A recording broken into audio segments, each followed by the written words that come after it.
marketing is all about like only two things, which is like delivering sustained business success and customer success. The macro situation was loaded towards making successful brands very, very quickly. Yeah. Now it's the reverse. Look, everybody wants to succeed. Nobody joins a company to fail. It's as simple as that. How do you really attribute marketing efforts to revenue? Use a hammer on a sui.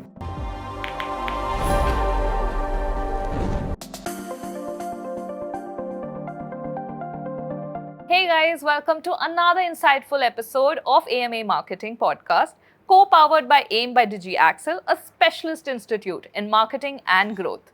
So today, our guest is Gaurav Mehta. He's worked as the CMO of Noise, Zupee, OLX, and he's worked with Yahoo and has more than 15 years of experience. So let's begin. So hi GM, how are you?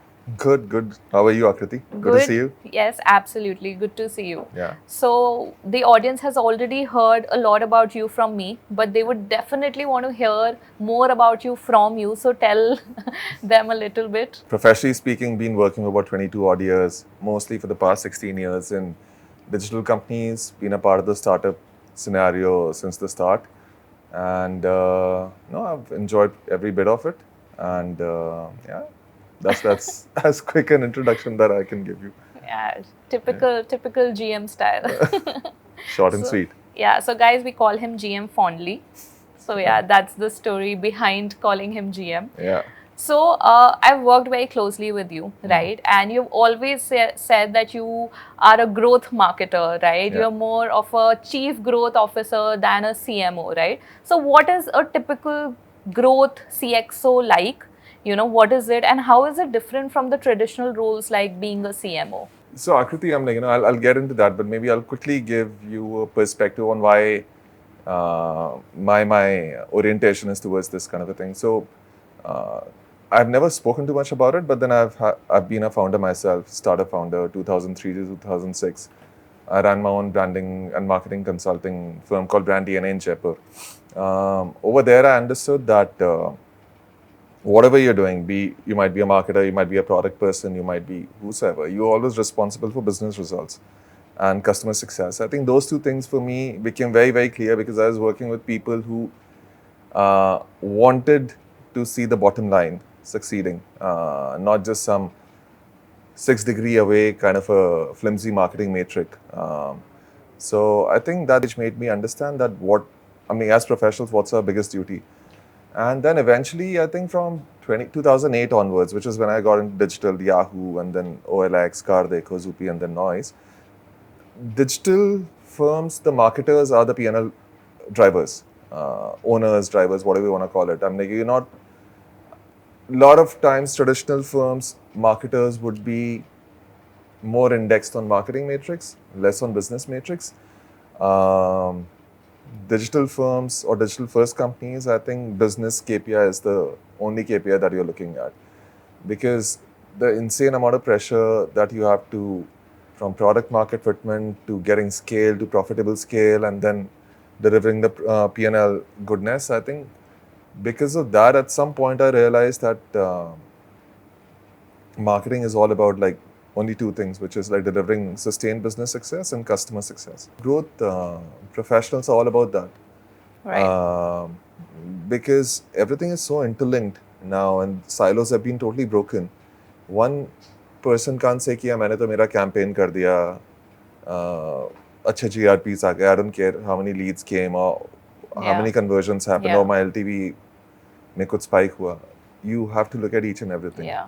So I think that's why I've always like put myself as a business professional first. Marketing is just a tool. Absolutely. I think, and that's very relevant today as well, with new upcoming marketers coming and thinking that, it's all about just delivering the right content and not thinking about that what is it going to get into the business, right? So you work with like Yahoo, you work with new age brands like Noise and Zupee, right? How do you see the difference in the perspective of people? Like, do you think they accept this philosophy of growth? Like, you work with Gen Z, you work with millennials, you work with startup founders. Do you think they, kind of resonate with this thinking of yours? No, in fact, I'm like, one would bend over backward to have a person who's thinking about growth rather than just a functional hat.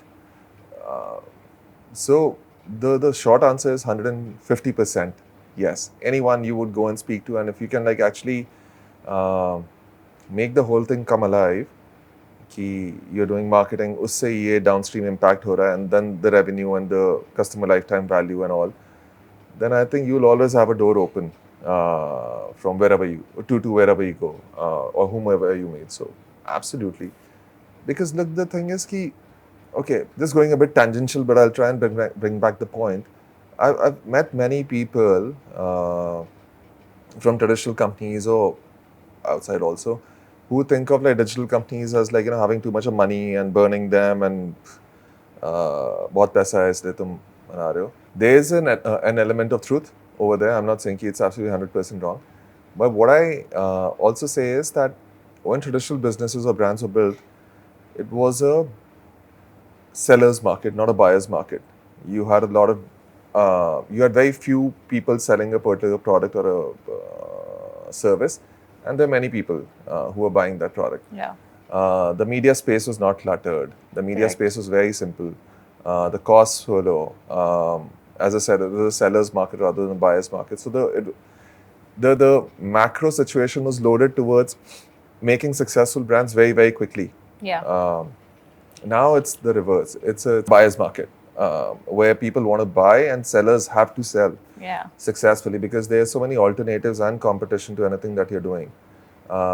So sometimes if you're going to be only talking about one part of the business succeeding and not like say the rest 80% part, then it's not going to do very well. So as a CXO, as a CMO, I've always thought that till the time you don't make this whole journey from marketing to business to consumer success to everything, it's not going to go so well. So Yeah. there's a little bit of anthropological history also to this. Why growth is super crucial, and it should be, because it's a harder task to build sustainable businesses in today's economy. Absolutely, but that's from a founder's perspective, right? Why would they would not want someone who's looking at business and marketing together, right? Like you said. But do you think Gen Zs and millennials also believe so? Like, or is it difficult to impart this part of your thinking to them and say that no, guys, we need to also think about ROI. We also need to think about the impact it's making on the business. So Aakriti, the way I think, and these generational discourses are like very, very extreme, right? I'm like, depending on which generation you are from. I'm a Xennial, different value codes and all that. But then it's a never-ending topic. There are some pros and cons on both sides. I obviously don't like certain things that are happening, but I'm very, very happy with a lot of things that the recent generations show. Gen Z, they are much more aware. Their understanding about what they have to do or their own capabilities is maybe what I would have had after 4 or 5 years of working. And they would have that thing from get-go. So they're like much more advanced in how they can operate. A good mentor, a good boss might just shift that in the right direction. Yeah. And if it's the reverse, then it just happens the way you are talking about. So I don't think it's about Gen Z not doing justice to the growth profile. I think it's people who are working with them or maybe managing them. Right, right. So how do you foster this growth mindset in an organization? Look, everybody wants to succeed. Nobody joins a company to fail. It's as simple as that. So that's the first thing. That's the insight that one should work with. Yeah, nobody is coming here to just take a salary check. I kind of always have gone in with that mindset. The second thing, which is the harder piece to do, but I think it's a very simple thing to do, is talk in a language that everybody understands. I've always, I don't know if you've seen that, it used to come on TV earlier, how do you explain that to a fifth grader? Yeah, yeah. How can you actually talk in a language which anybody and everybody across all functions, all designations understand? Yeah. Which is where you have to do a lot of homework. You have to make that whole connection from A to B to C to D and present it in a tangible data-backed format. I mean, I always have put this thing for me, if I can explain it to my CFO, to the board, and if my CFO is on my side, then I think I've done everything that needs to be done. Because look at it, these two functions. As a CMO, I'm supposed to be investing the money that I'm being entrusted with. CFO is supposed to be asking really tough questions, and maybe I'm like, stopping you from investing. Yeah.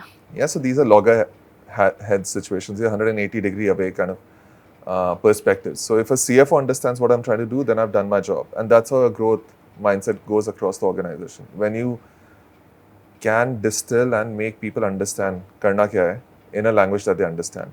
A lot of homework required to do this. But once that happens, then it's almost like smooth sailing from there on. Absolutely. So now that you've mentioned a CFO, let's talk a little bit about revenue. So obviously everyone wants revenue. The founders, they would say that the job of a marketer is to also bring in revenue. Look at the P&L, right? But how do you really attribute marketing efforts to revenue? Like today, we get a lot of questions like these on our, other episodes as well. That, how do you establish that link between sales and marketing? How do you actually show if your marketing efforts are going in the right direction? I think it's a bit easier in digital first companies where data kind of flows from get-go and across all touch points of the whole transaction funnel. It's easier to make that relation come alive if you were to do your homework properly, which is what I was saying just a bit earlier. In traditional business, I understand there's a little bit of lag of data, and it's not like the kind of data that I'm used to. So I can understand there can be gaps over there. But I'm saying the measurement systems have become so sophisticated. Uh, like a media mix model can absolutely like tell you the impact of your marketing investment on the metric of your choice. The metric could be dollar, the metric could be unit sales, whatever. I mean, that's up to you to decide. But then there are many sophisticated models that'll give you a very good understanding of your input to output causality Right. and correlations. So I think you have to ask the question. A lot of times people don't ask the question because they think ye to ho nahi sakta. And so I do understand traditional businesses, data lean companies, it's a bit tougher, but it can be done. Digital first companies have no reason to not do this very well. Yeah. The connections are very seamless. I think you just have to make sure कि आप जो traffic लाते हो, if let's just like talk about any e-com company, आप traffic ला रहे हो, कहाँ से induce हो रहा है, what's the uptick in delta because of your marketing exercises, what's the CLT? Well, there are many questions which can be answered, but Right. it's very, very easy. Right. So basically, you intend to say that, data is something that you need to look at, and then you need to ask the right questions to, kind of understand the data that you have. And not just like one source of data. You can't just say, look at Google Analytics and your marketing analytics and say ki yehi data. There's like so much of like CRM data that you have. Correct. If you are also getting some sort of like, lean data coming in from your retail stores, it's up to you and your BI team, your data science team to make that connection come to life. Because that connection always and always resides over there. Right. Otherwise, nobody would invest in marketing, right? Everybody Absolutely. understands directionally कि ये business होता है. They just don't know the relation. Right. So, like you said, that there are loggerheads, right? The CFO would say that you don't have to invest, and a marketer would always say that, I need more money for making content or, doing certain other campaigns that we have in mind. We're like creative people, we want to do so much, right? But, with startups, like very new age startups, smaller startups that do not have investments or have investments but not for marketing, right? They have very low budgets. How do you, actually create a campaign, or how do you put your marketing efforts in those low budgets? Kriti, I'll just differ a little bit in the question statement कि marketer will always ask for budget. A good marketer will need budget, I'm not saying, but then that's not the primary play. I'll just give a very benign example. I mean, you cannot use a hammer on a sui, right? It has to be done delicately. I mean, where a needle is needed, you will do work which is much more minute and much more whatever delicate. And wherever you are hammering a nail in a big way, then you are like doing the big effort. So at various stages of my career also, I've been faced with situations where I haven't had any money. I really believe that money is just a license to play. It's not the license to win. I really, really believe that. Even with lesser money than your competition and all, you can easily do very well if you are doing the basics very, very well. So you definitely need money for the basic starter kit, which might be meaning some tools, a certain size of team, some media money. But then you don't need to have like hundreds of crores to do very well. Right. I've lived through those scenarios, and that's why I'm such a big believer. I've like invested many millions of dollars, and I've also been in situations where there's been no money. So it Right. just depends what you want to do with that situation. Right. So, what are your takes for like new age marketers? Like so we get a lot of questions. Like we have one question actually from one of our, audiences. So Preeti asked that my marketing budgets are very tight. And what are some quick tips to improve ROI without breaking the bank? I mean, like, I'll have to like really understand what Preeti's industry and all to give a very, very qualified answer. But then I'm like, what I would do from a process perspective is, we always fall into the trap of thinking that the problem is very A, big, and B, it's homogeneous. It's like one big lump of something that we call a problem. If you were to just dissect it, then you might just see that maybe 70-80% of it is not a problem, only 20% needs my attention. To give you a quick example, maybe you are saying कि पूरे India में मेरे को 30% growth लानी है, right? मेरे business के लिए. Maybe in 70-80% of the regions you are growing by that much. It's only the 20% of the regions where you're growing by 5%, which is pulling your overall averages down to 20. Yeah. So you need to focus on that 20% rather than कि मेरे को तो पूरे India में करना है. Yeah. And when you know the exact problem statement from the larger problem statement, if you've whittled it down to the exact what's causing the larger problem, then I think your lesser budgets can be deployed much more meaningfully. Yeah. People always try and like see कि यार मेरे पास तो केवल इतना ही पैसा, I can't run a TV campaign. Yeah. Maybe you don't need to run a TV campaign. Absolutely. So I would, I mean, like, whatever, suggest Preeti that look at the problem statement. Then maybe your money will be much more, because now your problem is getting confined to a few vectors. Absolutely. So, yeah. It's like the 80-20 principle that 80% of your results come from 20% of your efforts. So might as well focus on those 20%. Absolutely. So you just like compartmentalize and break down your problem into the real problems rather than एक बड़ा problem that also like pushes you back. Right. So, what are some common marketing allocation mistakes that marketers make? Look, the good part about digital marketing, at least if I can start from there, is that there's a lot of learning and there's a lot of quick feedback. Until unless you are like hibernating, you don't have very big mistakes in digital marketing because you can course correct fairly quickly. Right. So over there, I don't see many strategic mistakes being made because the stop levers or the modification levers are always available to you. So a good marketer, and there's a lot of failure in marketing because you're trying to market to a country of almost 1.5 billion people, very heterogeneous country. It's almost like And so marketing diverse. to Europe and 2 times over. Yeah, and so diverse. Yeah. So, wo to hoega. You will fail for sure, and you'll have some big failures also. So, but digital marketing, you have less big failures. I think more when you're talking about offline marketing, more like TV and all. I think one of the biggest fallacies that people have is that marketing is only a one time. कि मेरे पास 10 करोड़ रुपए हैं, 15 करोड़ रुपए हैं. I put that and now magic will happen. Doesn't happen if your share of voice is bad, even with that 15 crores. Suppose a person goes and invests about 10-15 crore in IPL. You won't get any share of voice, which means the others who are putting 100-150 crore rupees are going to take the mind share away. And you from your perspective, put 15 crore, which is a very good budget. Yeah, absolutely. But the macro is totally swamping you. Absolutely. The second thing is that people don't sustain their budgets. It's not enough to just like एक बार कुछ करके हाँ अभी हो गया नहीं आ रहा तो then I'm gonna stop. I think you have to have that courage and conviction through your homework that if I were to do this many times over by tweaking a few things which might have gone wrong, then things will happen. I think that's the second one. Look, when you're small, आप कुछ भी करोगे, you will get some results. Yeah. It's as simple because there's no base. So if you had zero base, even 100 visitors or 100 leads or 100 users are great. You've gone from 0 to 100, which is infinity jump. Scale companies find it very hard that they keep on investing in only performance marketing. And performance marketing is great till a certain stage. After that, it becomes a little bit hard to just build a company and keep on growing the company only on Right. performance. Right. Because look at it two ways.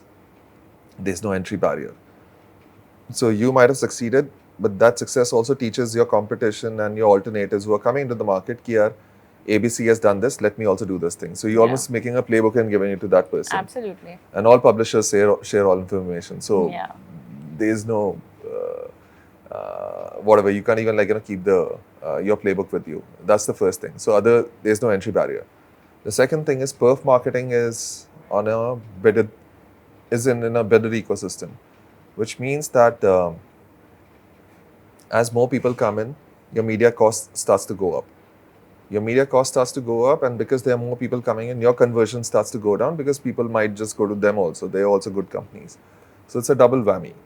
Then Yeah. now you're paying 50% more for 20% less output. Yeah. And that is going to damage your P&L like big time. So I Absolutely. think founders, CXOs should be aware of when to start investing in your top and Yeah. middle funnels also, because Absolutely. otherwise it's a race to the bottom. Absolutely. I think the cost of digital marketing that was there in 2018 was much lower than what it is today, because today it's so crowded. You have to compete with so many brands and kind of advertise to so many brands that your costs have increased significantly Yeah. as they were back in 2018 probably. Yeah. Yeah. And then your media fragmentation is so much. Yeah. You can't just say कि इन तीन जगह पे मैं advertise करके I'm gonna get my entire audience. There's audience duplication. There are different kind of advertising ecosystem. So the fourth problem that happens apart from the three that I spoke about is you don't have a good measurement system. You're just looking at like the very primary marketing matrix. कि हाँ ठीक है, lead आ गई, traffic आ गया, my job is done. What keyword is giving you the right conversion? Uska lifetime value kitna hota hai? So you might bid higher on a keyword which is giving you great conversions and great LTVs and ARPUs and then eventually LTVs. If you don't have the right measurement systems, then you can't be a good executioner. You can't execute your performance campaigns also very well. Right. So I think these 3-4 I've seen that people always struggle with. Right. So yeah. I think I would like to add another fifth one, which is amplification. Because a lot of us don't focus on actually amplifying what we've made or what we've created, as marketers, because we were like, yeah, अच्छा campaign kar dete hai, that's about it, let's do this, let's do that. But we don't understand that it's about the people, that you need to show it to people as well. And you have taught me that amplification should be at least 3x to 4x of what you've actually created in a campaign, right? At the minimum. It's a great point that you bring up. I've forgotten about it, though I keep on talking about it. But then a lot of times people just invest a lot in creating the asset. But the algorithms of today's digital ecosystem, the media fragmentation and offline will not let more often than not, your campaign is not going to go organically. It's not going to get distributed organically. Absolutely. You have to put media money in. Absolutely. And you have I always call this कि हाथी पाल लिया लेकिन उसको हाथी खरीद के ले आया उसको पालने के लिए कुछ नहीं है. And you don't have the funds. So if you're following a hathi, you better have funds to sustain the hathi also. Absolutely. So distribution is super critical, and distribution के साथ में frequency भी. Yeah. It's not enough कि आपने बोल दिया कि ठीक है, I've shown my ad once to 70%, my job is done. You have to convince them because there's so much information, so many alternatives, competition. So people sometimes don't do justice to the frequency bit. So amplification will be reach and frequency both, depending on what your life stage or what your business objective is. I'm not saying कि यही एक चीज़ है, लेकिन you need to be cautious about and conscious about this thing. Absolutely. So, GM, you talked about sustainance, sustaining your marketing budgets, right, and campaigns. So, tell us a little bit about how you can sustain your marketing efforts. How does that happen? Yeah, so a little bit of background. I'm why I think sustaining your marketing budgets are so important. I was at Cannes in France for the marketing festival in 2015. And I was attending this session by the VP Analytics for Twitter at that time. And he gave a really good example. The session's topic was the power of tweet and how can companies leverage Twitter more. He gave the example. He explained what can you do really well by actually giving an example of, say, the amount of energy that gets created from the thunderstorms, the electric thunderstorms, and solar power. Yeah, it's very hard to predict a thunderstorm and that electric का जो power होता है because it can happen anywhere and all. So while the amount of high will be like super high, but it's very hard to harness that. Whereas solar power is much more predictable.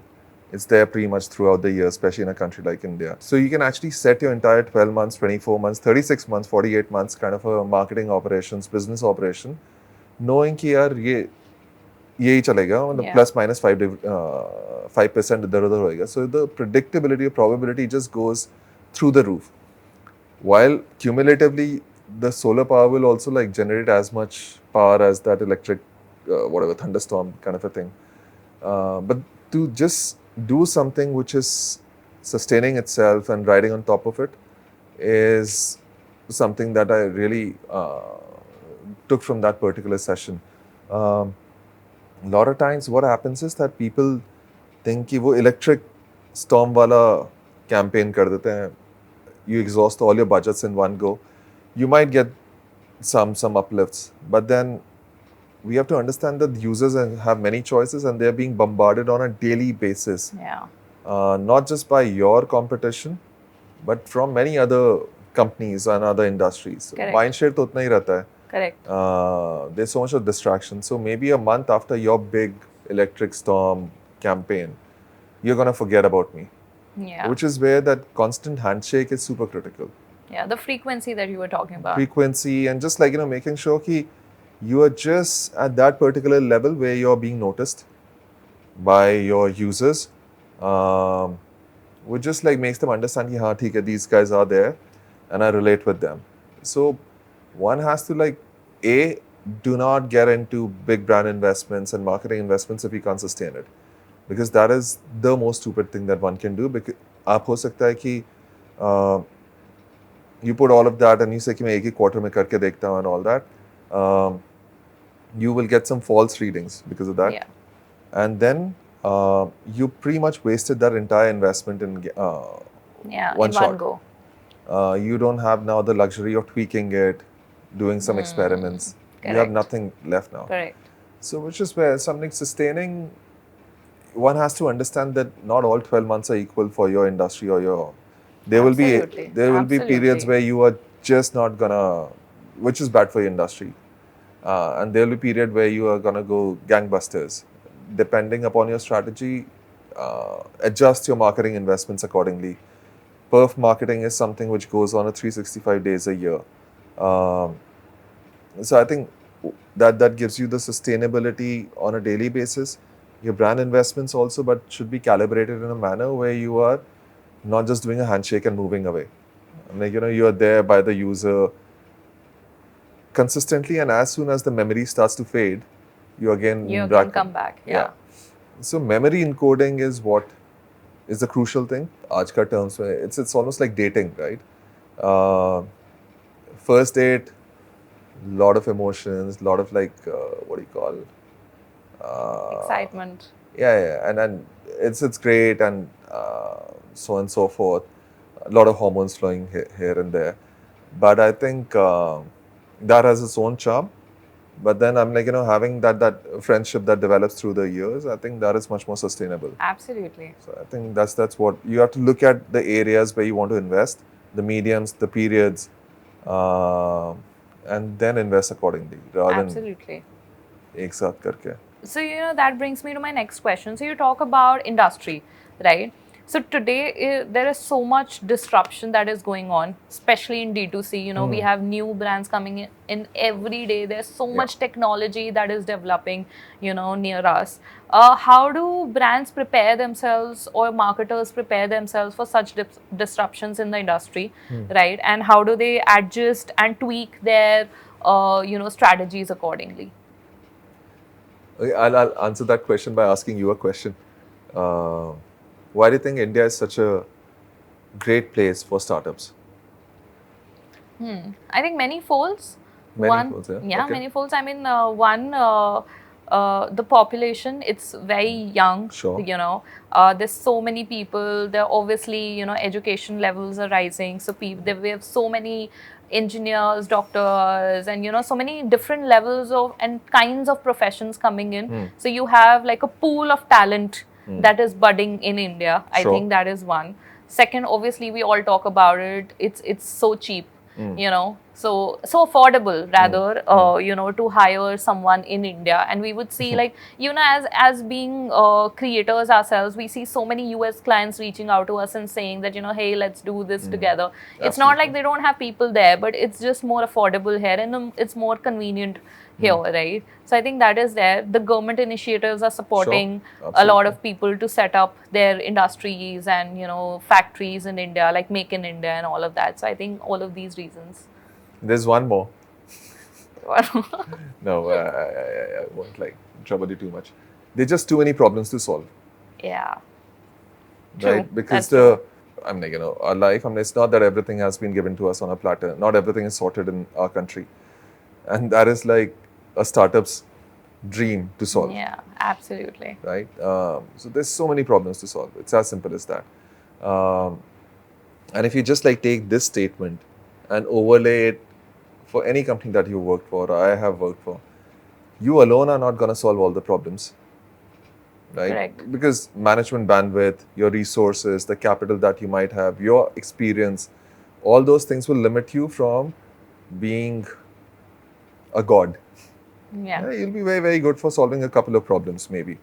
And that makes any other startup look at like, some problem statements which haven't been addressed. Correct. Right? And which is where they kind of like get in. Right. And they say, hey, the biggies are not solving this problem, I will solve this problem. Yeah. So this is how consumers also benefit, because now on a daily basis, they're getting something now in a much better avatar.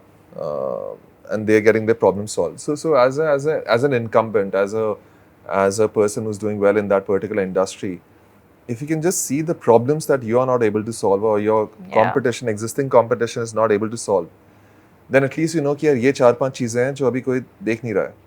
Now, Correct. a lot of times people are aware of those problems, but because of the scale of the company, if you're doing 1,000 crore revenue, and this problem is not more than, if you were to solve it, not more than 20 crore, then a person might say it's not worth my time and money. Yeah. Right?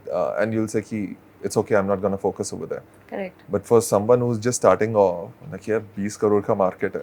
Even if I can take like say 20% of this, that's 4 crore in the for me. That's how people come to know about the open spaces, and B, then they decide whether they will go into that open space or not. And if they don't, then others will actually. Correct. So I think if you are like doing this exercise on a regular basis, then there's a high chance that you will defend yourself against disruptions. Because हो सकता है आपने छोड़ दिया हो consciously, but the eye on the prize is so small, it doesn't hurt you to let someone else flourish over there. Absolutely. And wherever you think it's look, a large part of startups is also about addressing the information asymmetries, which means that people don't have access to the right way of doing things. And some startup comes and says, hey, you know what, I'm a domain expert, I'll sort this out for you. Yeah. But at the end of the day, some money to be made on that one. So if people are saying, हाँ तुम ये मेरे लिए solve कर दो, मैं पैसा नहीं दूंगा. So I think those areas, one has to be conscious. But this is like a regular thing. Which are the areas you're leaving open? Yeah. So as a growth CXO, right, and as a marketer, right, how do you ensure that you're maintaining your growth while also maintaining the company's vision and mission, right? So for example, you said कि 1,000 crore का business है, मैं 20 crore doesn't matter for me. It's not part of the vision probably, or it's just not aligning in our business goals. How do you ensure still that the company moves towards such projects to become more relevant to the people? So I'll answer that by taking the example of Google. Google in two aspects. One, it's not that everything that Google got into was a success for them, right? Their social network failed. So many of their services they've actually shut down. And this is Google we are talking about, right? So Alphabet, whatever you want to call it. So that's the first thing. Not everything that you intend to do, even if you're the strongest, one of the strongest companies in the world has ever seen, you will succeed. The second thing is, I hope it's not an urban legend, but I don't think it's an urban legend. Google also allows its employees to also work on something that they call moonshot projects. About 15-20% of their employed time, they can actually invest into projects which have no relation with what Google is doing today, or how Google is monetizing, or Google's current go-to market. But then they can actually put about 15 to 20% of their time in creating things which might be relevant 5, 10, 15, 20 years down the line. Yeah. Right? But this is Google, obviously. A lot of capital, great intellectual bandwidth, the kind of distribution that Google has, and so on and so forth. But this is the playbook, what they have adapted. And as a growth professional, one has to look at like how. Okay, so there's this saying that I hold very close. What has got you till here is not going to take you where you need to go. So you almost like need to understand कि यार आज अगर मैं succeed कर रहा हूँ तो उसके legs कितने बचे हुए हैं? How much diesel is there in the car? Or how much charge in the EV battery आजकल तो?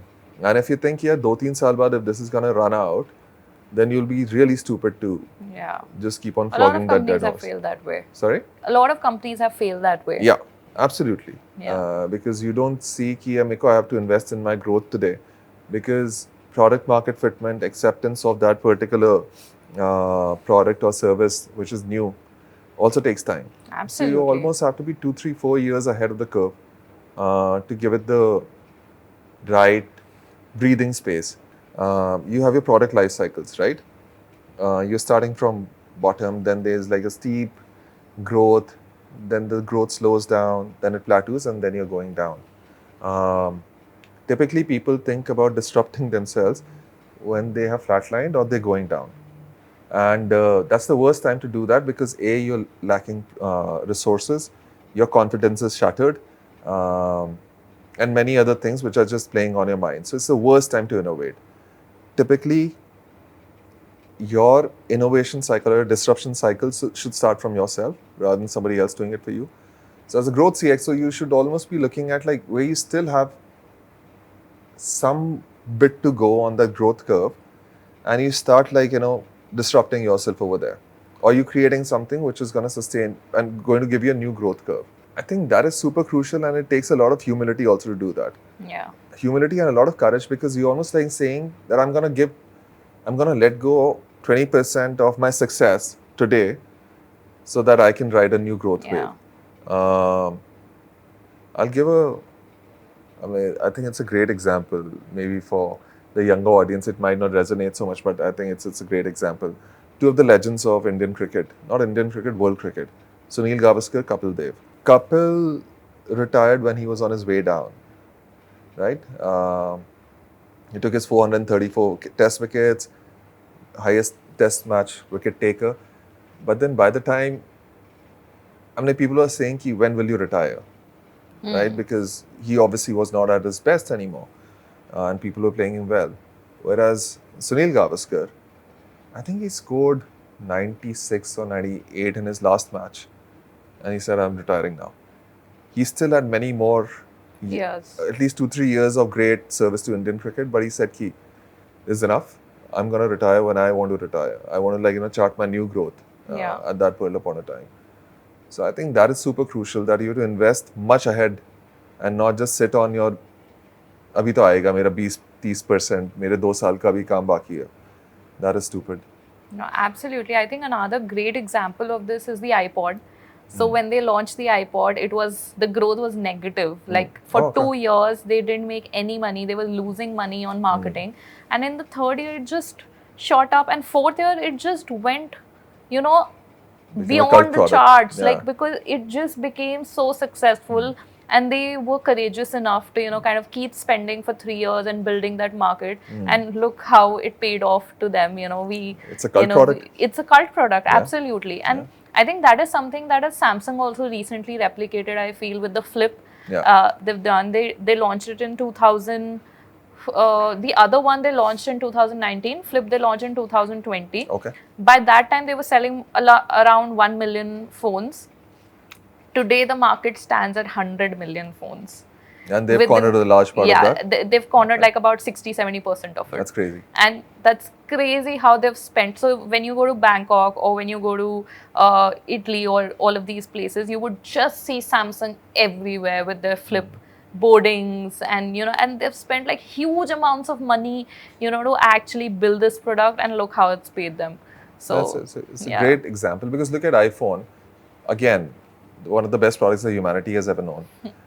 With its ecosystem and the brand. Absolutely. But love the ecosystem. What you're talking about, they just changed the narrative. Yeah. Now they're focusing on their strengths rather than I'm like being a part of the narrative, which will always play to iPhone's strength. Right. So no, absolutely. No, absolutely. I think the ecosystem bit is a game changer because people no longer just rely on the phone, because there's so many better phones, probably, and better priced phones, right? But people, just stick with Apple because of the ecosystem that they have. So yeah, absolutely. So let's talk a little bit about your experiences. Okay, so some insights in building like a high growth organization that you've had, like some examples for us. I'll talk about maybe OLX and CarDekho a little bit. I joined OLX in Jan 2013, part of the founding team, and at that time digital businesses were just coming in. Oh wow, I didn't know that you were part of the founding team. Yeah. I was, yeah. Well, yeah, the first, one of the first few people to be hired when OLX started its operations in India. My boss, Amarjeet Singh Batra, great person, he hired me to head the marketing operation. Then I built the entire marketing team and other teams also in India, Pakistan, Bangladesh. But so C2C classified, I'm like, if you look at it, Aakriti, I'm like, all digital products, they are just like taking an existing industry and digitizing it. Like for a Make My Trip, there were always travel agents selling you like wo badi booklets of air tickets. For every Policy Bazaar, there was an LIC agent selling this, but they digitized the whole thing. This industry did not exist. The C2C classified, where you're selling your sofa, your TV, your phone, your car to another person, not to a business. Correct. At max, you were selling it to a kabadi, right? So people हमारे को kabadi वाला बोलते थे. So we had to create the industry, not just win the brand war. Yeah. And C2C, we had quicker. In a C2C marketplace, there's a network effect business. Network effect businesses are like Uber, social media, all these things. They're network effect driven business. They're very monopolistic in nature. ऐसा नहीं है कि 5-7 जने रहेंगे उसमें, 2 maximum, maybe third. Very, very monopolistic, with one person being 60-70% of the market share. So we had to be, while the category grows, we had to take like insane amount of market share. We always knew that people will be selling if we were to explain, if we were to do a good job of explaining why they have to sell. Some of the competition, they were more focused on how to sell, which means कि A plus B equals to C. ये करो, इससे तुम्हारा ये product list हो जाएगा. Which is education in itself, I'm not saying. But then that is for the very few who are already convinced about the industry. So अगर मेरे को करना है classified, somebody else is telling me कि तुम्हारे को इस तरह से classifieds को करना चाहिए. We were saying कि why to use classifieds. Even people who are not thinking about the industry, we were trying to like make them think about the industry. Yeah. So we were tackling in our heads the larger consumer base. So that's where I think Bech Day, a lot of marketing campaigns that we did, a lot of like work on content that we did, that you'll only get the best, unique, authentic content over there. So we did a lot of work over there. A lot of product-driven innovation, customer lifecycle management. All of those things came together for us to make, from the time I joined, Jan 2013 to when I left, December 16, 4 years, we were almost 90% of the market, 6x of our closest competition, 6-7x. I don't remember the exact now. We grew 35x during that interim. Wow. And the best part is, by doing all this, it became a huge consumer internet brand. Which meant that people now directly thought about you. Yeah. Which means now the marketing can come down. And marketing is one of the biggest cost items on a company's P&L, and when people are coming directly to you, you can start reducing that and Yeah. in the turn start turning profitable. Yeah. So I think OLX was that. CarDekho was insanely, gratifying in itself because, again, very Me Too industry. Yeah. We were there, other people who, I mean, again, people didn't even know which side they are going to because everything was very similar. Yeah. Then we understood what's the largest problem, what's the most fundamental problem for all the car buyers that we are sorting out. They wanted us to tell which is the right car for their need state. Uh, you know me, Aakriti, I'm very tall. I'm 6'4", right? So any car might be the best car, might be Lamborghini or a Ferrari. If it doesn't have the right cabin space, I can't sit in that car. Yeah.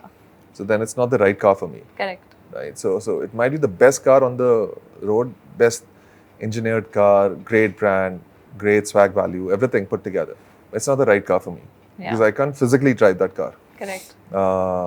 When we understood that through data and all our consumer touchpoints came to life to answer that question Yeah. only.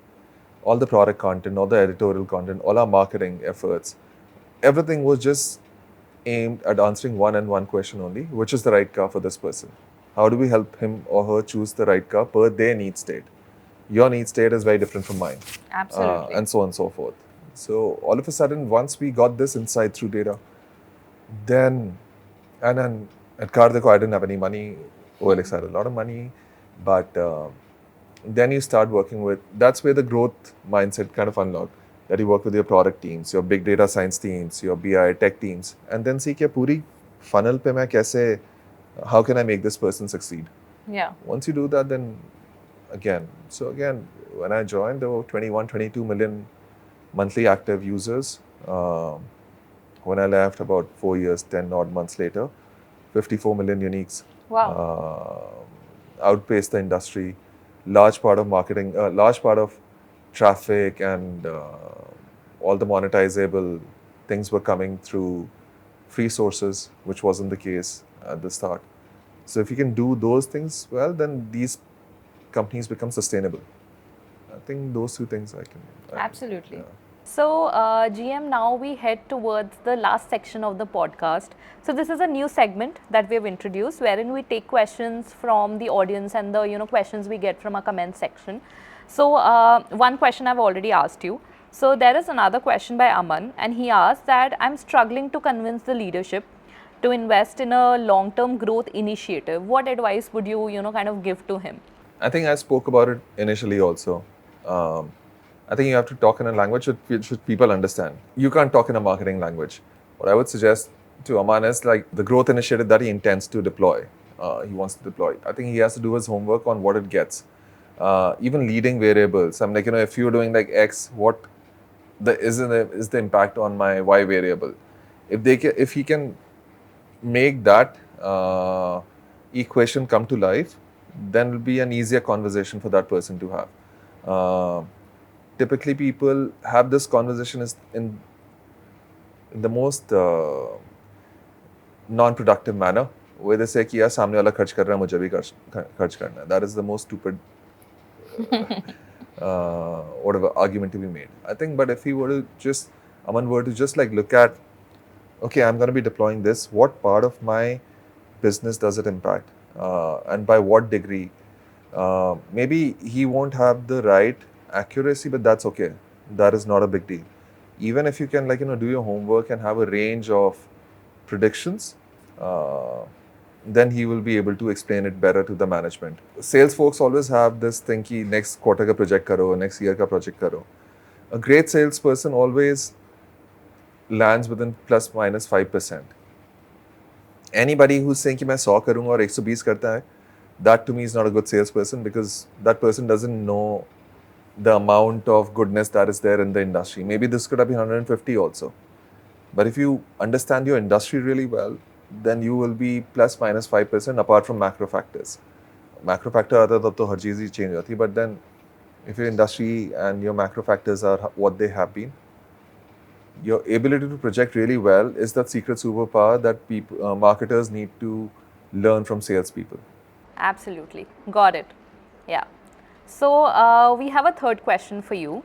So Akira asks that what advice would you give to budding brand managers and existing brand managers, like people who are actually practicing marketing today?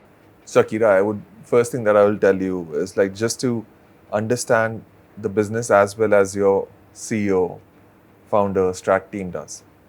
If anybody wakes you up at 2 o'clock in the morning and says, "Ki, what's the CAGR for the next 5 years for your industry?" You should be able to tell. You should be able to tell why that growth is going to happen. What are the underlying factors and all. Just because you're a brand manager, you cannot be saying कि मैं तो creative बना रही हूँ या मैं social media पे काम कर रही हूँ, मेरा काम agency से काम करना है. No, that is a tool. That is not the end of what you're trying to do. That's not the क्या बोलते हैं ना, that's not why you are there. So I think the first advice, Akira, that I'll give to any person who's getting into the business is understand the business really, really well as anybody else in the company. That is super crucial. Second thing is become a great friend of data. And a lot of times I've heard this from people saying, "मैं तो maths में अच्छा नहीं हूँ, मैं तो fail होता था." मैं भी fail होता था maths में तो I failed consecutively. But that has nothing to do with formulas and all. It's just like, what story does that data tells you? I think if you can understand and understand a great story from data and tell a great story through data, then I think you will see that your domain expertise will shine even more. Right. So be at ease with data. It's the single best friend you will have in your organization. And the third thing is, there are things that even data can't tell you. So you have to be intellectually curious. Data will tell you historical में जो हुआ है. Your intellectual curiosity will tell you the things that the data is not capturing. Right. So you almost have to, I think what Steve Jobs said, that you can connect the dots going backwards. So everybody can do that once they've seen the journey and now they say, Ki, how is it coming through?